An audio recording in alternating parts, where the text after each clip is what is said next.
Hello buddy, it's Wyvern here with another bit of Total War Warhammer 2 quick match gameplay. First of all, before hopping into this match, I do want to apologize for the messed up audio on the Tomb King tier list. It seems that YouTube decided to drop the audio on upload because it doesn't work on my end, and so hopefully you guys got to see the re-uploaded and fixed version. But apologies for that. And I'll have to keep a better lookout for it in the future. That said, going into this matchup, we are on the River of Mason, playing as the Vampire Coast against the Force of the Greenskins. And the intent here was to play the vampiric faction without lore of vampires. As you guys know, in most cases, if people bring a lore with vampire counts or coast, it's going to be lore of vampires because it's a very strong lore. I decided to try without it, and to kind of screw the healing, who needs that? We'll make do without. So for my lord, I'm rolling with a Luther Harkon, and the crazy man himself, the crazy vampire, mounted here on a Terrorgeist. He's got, of course, some monstrous combat stats. He's basically a dragon, or budget dragon, I guess. And he's got that pistol, which he can fire in melee, does a lot of damage, almost 200 a shot. He's definitely got some moves there. A great selection of items. We got Magical Void, gives magic resistant area. Makes him pretty tanky against enemy spells. We do have Slon Gold to reduce enemy wins in magic. And then we do have the Hornswaggle that allows us to hopefully either whittle down units or snipe them down perhaps. And Power Siphon, which increases enemy recharge time as well as reduces their vigor. And this is obviously pretty potent against Greenskins. You can potentially shut down WoW with it. But it's decent against basically most factions in general. 15-second cooldown penalty is significant. Now for my caster, we are bringing a Vampire Fleet Captain of a Death, and she's running around on a Rotting Promethean. She's got Spirit Leech, Soul Blight, as well as Taunt, because, well, what's better than one debuff? Two. And potentially we can stack those and make an enemy super vulnerable. Alongside her, we do have the Lamprey's Revenge as a bit of an anchor. It's a bit of a hybrid rush and shooty build. I would want some shooting stopping power. One of the big problems is that without healing, some of the big monsters are a little tougher to keep alive, and I wasn't sure if I wanted to try them without Lord Vampires. So we do have the Lamprey's Revenge here. These guys do regen and heal on their own. In the front line, we do have the Tide of Skjold, as well as multiple units of Zombie Pirate Deckhands, providing really our front line, and then 4 units of Zombie Pirate Gunnery Mobs. And these guys are pretty potent. If my opponent brought Black Orcs, these guys will be able to mince them really quickly, and otherwise they can gun down Arachnok Spiders, that sort of thing. And believe it or not, you will occasionally see them in this match. They're not as rare as some people think.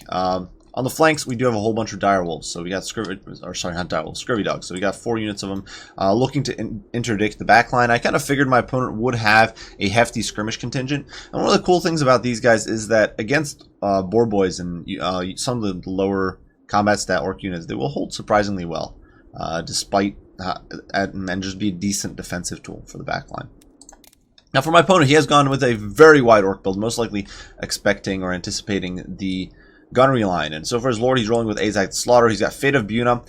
In my opinion, not a very good spell against Vampire Coast because they don't really have the elite units to target with that. And the elites they do have relatively low model count. Alongside that, he does have Spirit Leech, so definitely very potent. Get on with it. Life leeching, and he's got the Wah, so definitely some nasty stuff there. Get on with it. Pretty potent. He keeps his troops in line, though. Personally, I feel if you want to support your troops with Azag, it's better to go on foot.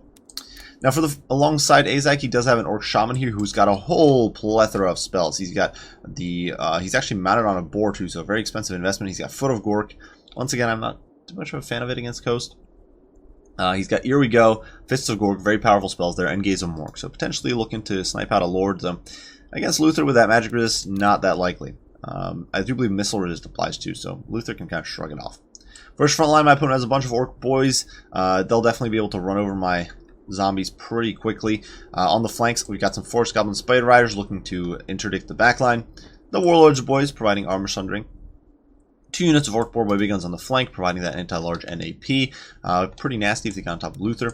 3 units of Orc Arrow Boys in the back, and a single Doom Diver, which is already starting to pound away at the poor Lamprey's Revenge, and now trying to home in on Luther, I believe, which is really silly. Actually, one of them does make contact there, while Luther is now on top of Azag, and I do believe we've hit it. So he's actually currently been hit with the Power Siphon, and you can see now he doesn't have WAP. So he's not able to WAP his troops, and this is going to be a pretty big problem. I don't think my opponent anticipated or knew about this ability. Suddenly he's caught out above the lines because Luther's right there. And he's poisoned. He's not really able to escape Luther. He's getting shot by the disruption because Luther keeps firing while in melee.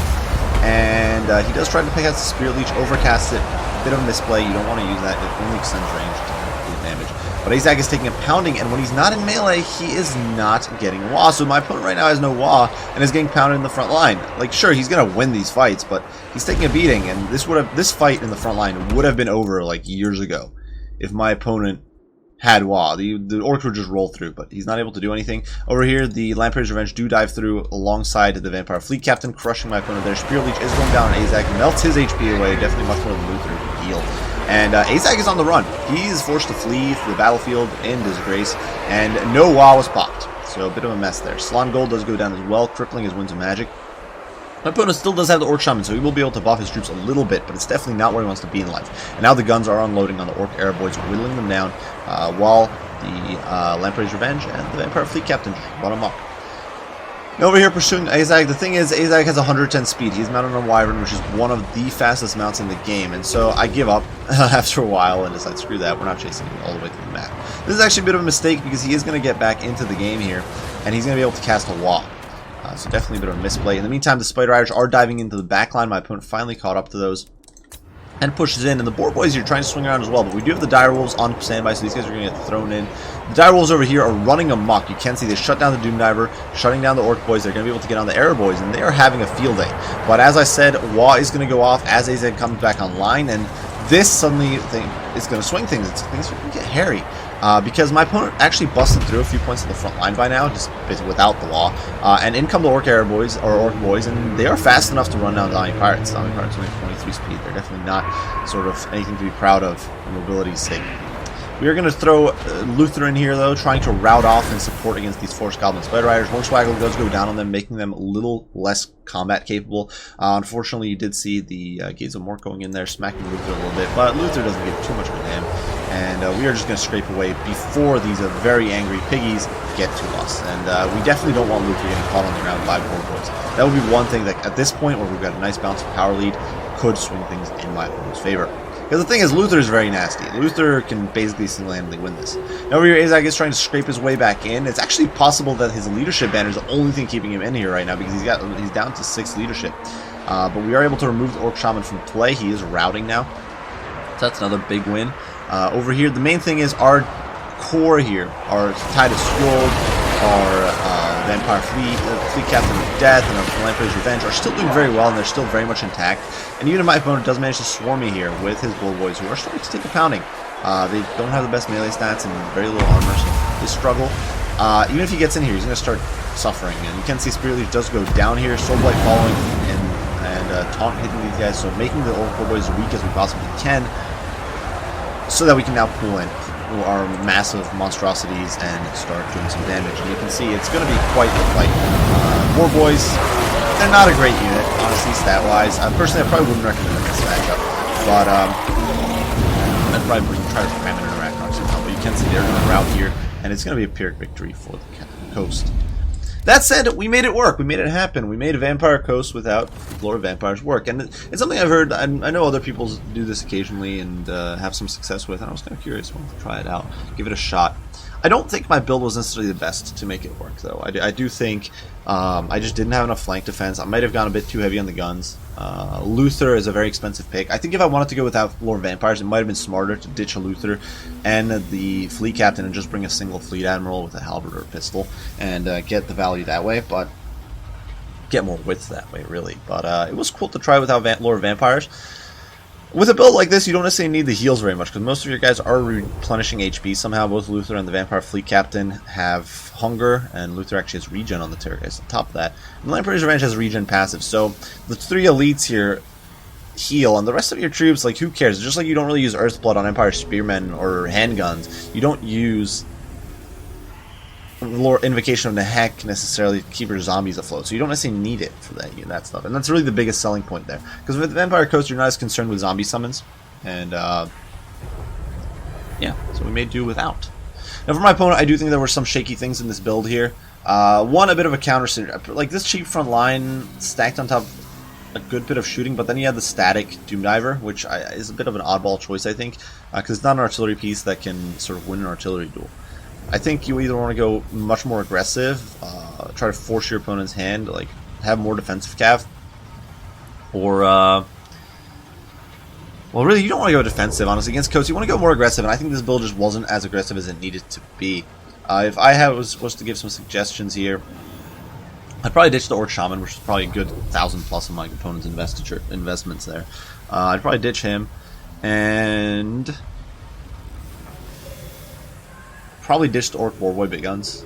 Get some Squig Hoppers maybe there, use Psychology, and they have AP. They can help you tie down Morngulls if you need it. Personally, I like Black Orcs in this match, actually, but you can also do like Savage Orc Big Guns and that sort of stuff, and those will plow through your opponent's lines pretty quickly. Key thing here is not to lose your Waaagh, and my opponent losing the Waaagh so early was definitely a crippling blow. In my opinion, he should have run away from Luther and just avoided that Power Siphon as long as possible, and that might have helped as well. Otherwise, bring him on foot, because then while Luther can pick away at you, it's not like you can duel Luther anyway. Luther's going to beat you in a duel. So, might as well go on foot, play it safe, and get in there. And if he was just fighting zombies, he'd get his Waaagh back within 15 seconds. It would be quick. Regardless, good game to NST1 here. I do hope you guys enjoyed the video. Once again, I do apologize for the audio bug with the last one, and I do hope you guys enjoyed. And I hope to see you all in the next one. Bye for now.